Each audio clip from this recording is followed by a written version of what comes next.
Hello दोस्तों, स्वागत है आप सभी का हमारे यूट्यूब चैनल काउंसलिंग टॉक्स पर। तो दोस्तों, कैसे हैं आप सभी? उम्मीद है आप सभी अच्छे होंगे और स्वस्थ होंगे। तो जो बच्चे इस बार नीट यूजी में क्वालिफाई हुए हैं, अब वो सभी बच्चे किसी न किसी कोर्स में एडमिशन लेने की सोच रहे हैं और काउंसलिंग की डेट का इंतज़ार कर रहे हैं, क्योंकि एडमिशन लेने के लिए काउंसलिंग सबसे पहला स्टेप होता है और काउंसलिंग के थ्रू ही सबको एडमिशन मिलता है। इसलिए एडमिशन लेने के लिए सबसे ज़रूरी स्टेप काउंसलिंग होता है। तो इस वीडियो में हम बात करेंगे काउंसलिंग के लिए डॉक्यूमेंट क्या चाहिए, जो भी हमारी ऑनलाइन काउंसलिंग होती है उसके लिए क्या क्या डॉक्यूमेंट रिक्वायर्ड होंगे, इस वीडियो में हम बात करेंगे। क्योंकि डॉक्यूमेंट ही काउंसलिंग के इम्पोर्टेंट थिंग हैं। अगर एक भी डॉक्यूमेंट वेरीफाई नहीं हुआ या आपके पास अवेलेबल नहीं हुआ तो आप सीधा काउंसलिंग से बाहर हो जाएंगे और आपको कॉलेज अलॉट नहीं होगा। इसलिए हम इस वीडियो में रिक्वायर्ड डॉक्यूमेंट की बात करेंगे। तो चलिए शुरू करते हैं। उससे पहले अगर आप हमारे चैनल पर पहली बार आए हैं तो हमारे चैनल को सब्सक्राइब करना ना भूलें और वीडियो को शेयर ज़रूर करें। इस चैनल पर आपको काउंसलिंग की सारी इम्पोर्टेंट इन्फॉर्मेशन दी जाएगी। तो सबसे पहले हम जान लेते हैं जो नीट 2025 की काउंसलिंग होगी उसमें रिक्वायर्ड डॉक्यूमेंट कौन कौन से होंगे। तो सबसे पहले हम ये जानेंगे कि काउंसलिंग के रजिस्ट्रेशन से लेकर कॉलेज एडमिशन तक कहाँ और कितनी बार डॉक्यूमेंट सबमिट करने होते हैं। तो चलिए देखते हैं। तो नीट के रजिस्ट्रेशन से लेके और एडमिशन की लास्ट प्रोसेस तक 3 बार आपको डॉक्यूमेंट सबमिट करने होंगे। सबसे पहले आपको सबमिट करने हैं at the time of counselling, मतलब फॉर्म फिलिंग करते समय। जब काउंसलिंग का आप फॉर्म फिलिंग करेंगे, रजिस्ट्रेशन कराएंगे, तो सबसे पहले आपको वहाँ पर डॉक्यूमेंट सबमिट करने हैं। उसके बाद नंबर 2 पर आपको नोडल सेंटर पर जाकर सबमिट करने हैं, क्योंकि जब आप रजिस्ट्रेशन कराएंगे उसके बाद मेरिट लिस्ट आएगी, आप चॉइस फिलिंग करेंगे, आपको कॉलेज अलॉट होगा और आप अपना अलॉटमेंट लेटर लेने नोडल सेंटर जाएंगे। जब नोडल सेंटर जाएंगे तो वहाँ पर आपके डॉक्यूमेंट वेरीफाई होंगे और सबमिट होंगे। तो एक बार नोडल सेंटर पर आपको रिपोर्टिंग के टाइम डॉक्यूमेंट सबमिट करने होते हैं। उसके बाद वहाँ से आपको आपका अलॉटमेंट लेटर मिल जाएगा। उसके बाद जब आप कॉलेज में जाएंगे तो आपको फिर अपने कॉलेज में डॉक्यूमेंट सबमिट करने होंगे अपने एडमिशन के टाइम पे, क्योंकि कॉलेज में एडमिशन लेना है तो आपको डॉक्यूमेंट सबमिट करने होंगे। कहीं कहीं कॉलेज में ओरिजिनल डॉक्यूमेंट भी सबमिट कराते हैं, लेकिन सभी डॉक्यूमेंट की फ़ोटोकॉपी तो ज़रूर ही जमा करनी होती है।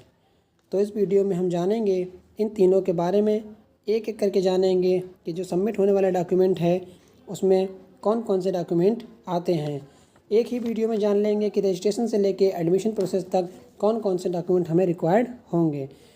तो चलिए सबसे पहले हम बात करते हैं at the time of counselling form filling, मतलब जब आप नीट यूजी का काउंसलिंग कराने के लिए सबसे पहले रजिस्ट्रेशन ऑनलाइन कराते हैं काउंसलिंग के लिए, तो आपके कौन कौन से डॉक्यूमेंट चाहिए होते हैं। तो बात करते हैं सबसे पहले नीट यूजी का स्कोर कार्ड, जो आपका अभी रिज़ल्ट आया है नीट का, उसका score card. Number B, high school marksheet. High school marksheet चाहिए होती है आपकी DOB वेरीफाई करने के लिए, उसी से आपकी डेट ऑफ बर्थ वेरीफाई करी जाती है। उसके बाद नंबर सी पर बात करते हैं इंटरमीडिएट की मार्कशीट, जो कि आपकी एलिजिबिलिटी के लिए ज़रूर मांगते हैं।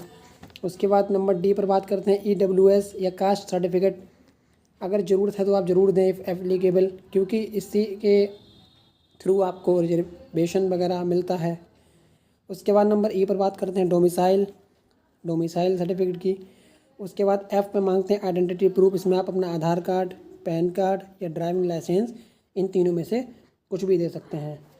इसके बाद फिर आपकी मेरिट लिस्ट आने के बाद, चॉइस फिलिंग के बाद, कॉलेज अलॉट होने के बाद, जब आप नोडल सेंटर पर जाते हैं अपना अलॉटमेंट लेटर लेने, रिपोर्टिंग करने, तो आपको वहाँ कौन कौन से डॉक्यूमेंट मांगते हैं उनकी बात कर लेते हैं। सबसे पहले वहाँ पर नीट यूजी का एडमिट कार्ड मांगते हैं, जो आप एडमिट कार्ड लेके एग्ज़ाम देने गए थे। शायद किसी ने अपना एडमिट कार्ड खो दिया होगा, तो आप दोबारा से डाउनलोड कर लें, क्योंकि एडमिट कार्ड वहाँ ज़रूर मांगते हैं। उसके बाद नीट यूजी का कन्फर्मेशन पेज, मतलब जो आपने जब फॉर्म भरा था तो आपको एक कन्फर्मेशन पेज मिला था, तो उस पेज को वहाँ ले जाना ज़रूरी होता है। उसके बाद फिर से नीट यूजी का स्कोर कार्ड मांगते हैं, फिर हाई स्कूल की मार्कशीट, फिर इंटरमीडिएट की मार्कशीट, फिर वही रिजर्वेशन के लिए कास्ट सर्टिफिकेट या ईडब्ल्यूएस आपके पास जो भी हो वो मांगते हैं। उसके बाद फिर डोमिसाइल सर्टिफिकेट, अगर आप यूपी के हैं तब भी और यूपी के बाहर के हैं तब भी मांगते हैं।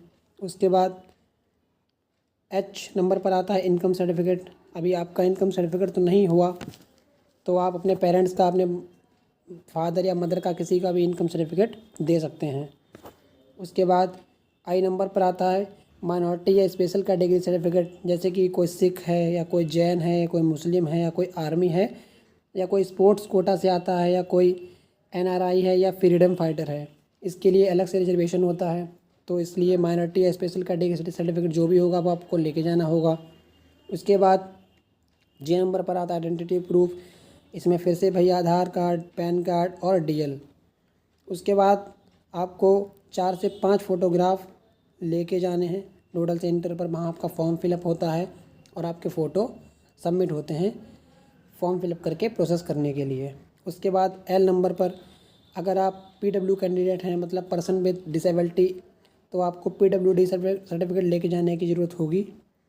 तो ये सब डॉक्यूमेंट थे। और एक बात ध्यान रखें, आप नोडल सेंटर पर जब भी आप जाएँ तो इन सब की फ़ोटोकॉपी 2-2 सेट और ओरिजिनल डॉक्यूमेंट भी लेके जाएँ, क्योंकि वहाँ पर ओरिजिनल डॉक्यूमेंट भी चेक करते हैं और जीरोक्स वहाँ पर सबमिट कर लेते हैं 2 सेट। तो इस बात का आप खास ध्यान रखें। इसके बाद हम बात करते हैं नंबर 3, जब कॉलेज में आप एडमिशन लेने जाएंगे, जब वहाँ से आप लेटर ले आएंगे, अलॉटमेंट लेटर आपका नोडल सेंटर से वेरीफाई हो जाता है, ऑनलाइन आ जाता है। उसके बाद आप कॉलेज में एडमिशन लेने जाते हैं, फ़ीस जमा करने जाते हैं, तो कौन कौन से डॉक्यूमेंट आपको चाहिए होते हैं। तो बात कर लेते हैं नीट यूजी का एडमिट कार्ड, नीट यूजी का कन्फर्मेशन पेज, फिर नीट यूजी का स्कोर कार्ड, फिर हाई स्कूल की मार्कशीट, फिर इंटरमीडिएट की मार्कशीट, फिर ईडब्ल्यूएस और कास्ट सर्टिफिकेट, फिर डोमिसाइल सर्टिफिकेट, फिर इसके बाद इनकम सर्टिफिकेट, इनकम के बाद फिर माइनॉरिटी सर्टिफिकेट या स्पेशल कैटेगरी सर्टिफिकेट अगर आपके पास है तो, आइडेंटिटी प्रूफ भैया आधार कार्ड, पैन कार्ड या ड्राइविंग लाइसेंस। कॉलेज में आपके 8 से 10 फ़ोटोग्राफ जमा होते हैं, क्योंकि कई बार फॉर्म फिल होता है वहाँ पर, रजिस्ट्रेशन का फॉर्म, फ़ीस का फॉर्म, स्लिप का फॉर्म, आपके आइडेंटिटी प्रूफ के लिए, आपका स्टूडेंट आईडी के लिए। तो 8 से 10 फ़ोटोग्राफ आप रखें।